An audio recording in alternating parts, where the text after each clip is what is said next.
All কাজিমিনাল গাজ, রাগকে থামাতে পারে। প্রতিবেশী বলছে বের হ, তো দাঁত ভেঙে দেব, তখন এ চুপ। এ আবার বলছে যে আয় দেখি, তোকে দেখছি, তাহলে এর ভিতরে ধৈর্য নেই। রাগকে থামাতে পারে যে আমি আল্লাহ তার জন্য জান্নাত প্রস্তুত করেছি। আসসালামু আলাইকুম বন্ধুরা, আজ আমরা দেখব ধৈর্য। শেখ আব্দুর রাজ্জাক বিন ইউসুফ সাহেবের এই প্রোগ্রামটি আমরা দেখব। বন্ধুরা, ভিডিওটি শুরু করা যাক। একটু ধৈর্যের পরিচয় দিবেন ইনশাআল্লাহ। ধৈর্যের কথা শুনি আব্দুর রাজ্জাক সাহেব, কিন্তু ধৈর্য ধরা লাগে কিভাবে এটা বুঝতে পারিনি। যখনই গ্রামের লোক মারামারি লেগেছে, প্রতিবেশী বলেছে যে তোর মাথা ফাটিয়ে দেব, তখন আমি পাল্টা বলেছি আয় তোকে দেখাচ্ছি। আমি একটুকু থামিনি। ধৈর্য শব্দটা কি এখন ঘোড়ার ডিম হয়ে গেল? ধৈর্য কেন কেউ বুঝলো না? আল্লাহ তাআলা আমাদের নবীকে বলছেন ফাসবির সাবরান জামিলা, মুহাম্মদ সাল্লাল্লাহু আলাইহি ওয়াসাল্লাম আপনি সুন্দর ধৈর্য ধারণ করুন। সুন্দর ধৈর্য কাকে বলে? আপনি আমার ছেলেকে মেরেছেন, আমি 7 দিন যাবত খুব গালি দিলাম, তারপরে বললাম কিছু করতে না পারে যাক ধৈর্য ধারণ করি। এটি কি সুন্দর ধৈর্য হলো? আমার বড় ছেলে মারা গেছে, খুব চিল্লাচিল্লি করে কাঁদলাম, 1 সপ্তাহ কাঁদার পরে বলছি যাক আল্লাহর মান আল্লাহ নিয়েছে, ধৈর্য ধারণ করি। এটি কি সুন্দর ধৈর্য হলো? আল্লাহ বলছেন শোনেন, আসবির আলা মা ইয়াকুলুন, ওরা যা বলে তার উপরে আপনি ধৈর্য ধারণ করুন। ওরা বলে এ জাদুগার, ওরা বলে এ গণক, ওরা বলে কবি, ওরা বলে ছি ছি ছি ছি ছি, এই কত বদ মানুষ। আমাদের আল্লাহ হলো 360 জন, এ বলছে মাত্র 1 জন। তবু সপ্তম আকাশের উপরে থাকে। একে কুকুর লাগিয়ে দে, একে হত্যা কর, একে জেলখানায় বন্দি করে দে, একে দেশ থেকে তাড়িয়ে দে, যার যা ইচ্ছে সে তা বলে। কে বলছে পাগলটা পাগল, হে কি কি বলছে, সবাই বলতে লাগলো পাগল। তখন আল্লাহ বলছেন আমা সাহেবুকুম বেমাজনুন, তোমাদের সঙ্গী পাগল নয়। তোমাদের সঙ্গী মানে কোন শরমে পাগল বলো? তোমাদের বাড়িতে খেয়ে পরে মানুষ হয়েছে, তোমাদেরই বাড়িতে দুধ খেয়েছে, তোমাদের বাড়িতে ভাত খেয়ে বড় হয়েছে, তোমাদের বাড়িতে গরু ছাগল চড়াতো, আজও তোমাদের বাড়িতে আছে।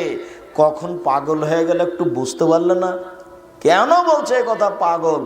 এ কথা বলবা কেন? তো জেমাদ ইবনে সাহবাল একজন কবিরাজ, ও বলছে আরে শোনেন শোনেন শোনেন, আমি ওপরই পাগলামি ভালো করতে পারি। যাকে জিনে ধরেছে, যাকে পাগলামিতে ধরেছে, যাকে ওপরিতে ধরেছে, আমি তার ভালো করতে পারি। তোমাদের এলাকা নাকি মোহাম্মদকে জিনে ধরেছে, মোহাম্মদ নাকি পাগল হয়েছে, মোহাম্মদকে নাকি ওপরিতে ধরেছে। ও কোথায় কোথায় কোথায়? ওই যে ওই যে ওই যে মোহাম্মদ, ওই যে মোহাম্মদ। তো এখন জেমাদ ইবনে সালাবা মোহাম্মদের কাছে গেছে, গিয়ে বলছে তুমি নাকি পাগল হয়েছ, তোমাকে নাকি জিনে ধরেছে, তোমাকে নাকি ওপরিতে ধরেছে।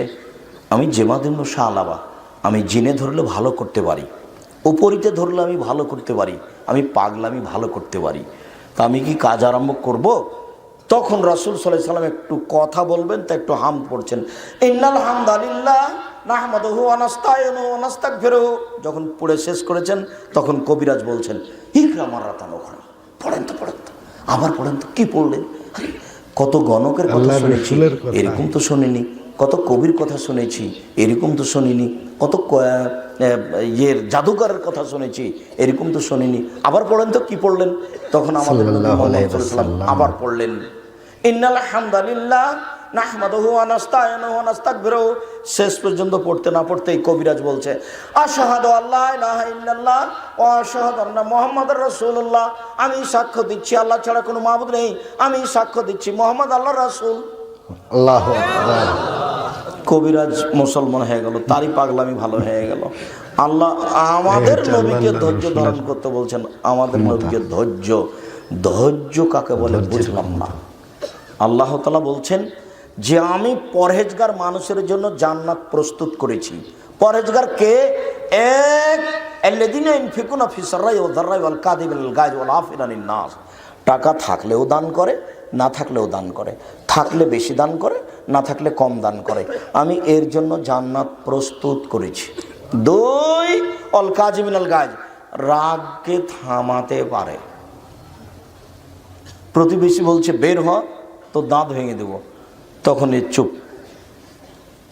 এ আবার বলছে যে আয় দেখি, তোকে দেখছি, তাহলে এর ভিতরে ধৈর্য নেই।